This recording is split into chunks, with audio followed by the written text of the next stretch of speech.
En plus, sa femme, c'est un thon. On est en direct. Bonjour à toutes et à tous. Dans quelques instants débutera la rencontre entre le numéro 3 mondial et le français Joe Richard Gaël Monpère, dit Lamompe, alias Loserman, classé 12e mondial. Ah non, autant pour moi, 112e. En effet, il a légèrement reculé dans le classement ATP. Mais depuis peu, notre représentant tricolore a retrouvé sa rage de vaincre d'antan, son appétit pour les victoires, et plus seulement pour les Kinder Bueno. Comme en atteste son dernier tournoi où il est allé jusqu'en finale,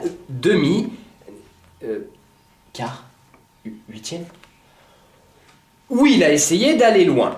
Quoi qu'il en soit, il compte bien renouer avec le niveau qui était le sien, ou avoir enfin un niveau qu'il n'a jamais eu. Alors que pour son adversaire du jour, tout roule, puisque celui-ci s'est récemment adjugé l'Open d'Australie, seul tournoi du Grand Chelem qui manquait à son palmarès. Bon, il faut dire qu'il a tout de même 29 ans, c'est donc normal. Tandis que notre Français a lui tout juste 36 ans. Il n'y a donc plus rien à espérer. Il est au bout, en fin de carrière. Une carrière faite, cela dit, de blessures à répétition, c'est donc logique. Mais j'apprends que le numéro 3 mondial a remporté l'Open d'Australie en étant blessé. Comme quoi, nous, on est vraiment des fiottes. Toujours est-il que les adversaires ne pratiquent pas le même jeu. D'un côté, le jeu des années 2010 et de l'autre, celui des années 70. Si vous vous demandez qui est le français, c'est simple. C'est celui qui a la raquette en bois. En plus, sérieusement, nous allons assister à une très belle opposition de style. Le style gagnant contre le style perdant. Je me laisse aller à quelques boutades, veuillez m'excuser. Ah voilà, ça y est, le match va commencer. Notre compatriote part se placer en trottinant. Belle preuve de motivation. Oh non, non, il vient de se fouler la cheville. Incroyable, sans jouer, du jamais vu me semble-t-il.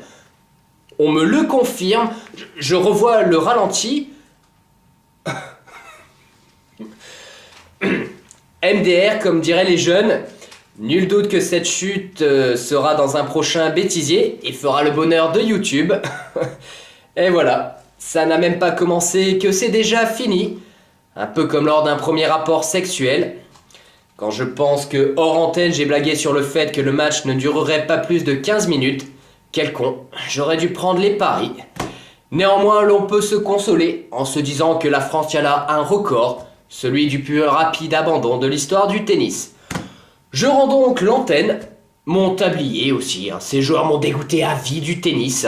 De mon vivant, je n'en verrai pas un gagner Roland Garros, et pas sûr qu'avant 2500 ça arrive.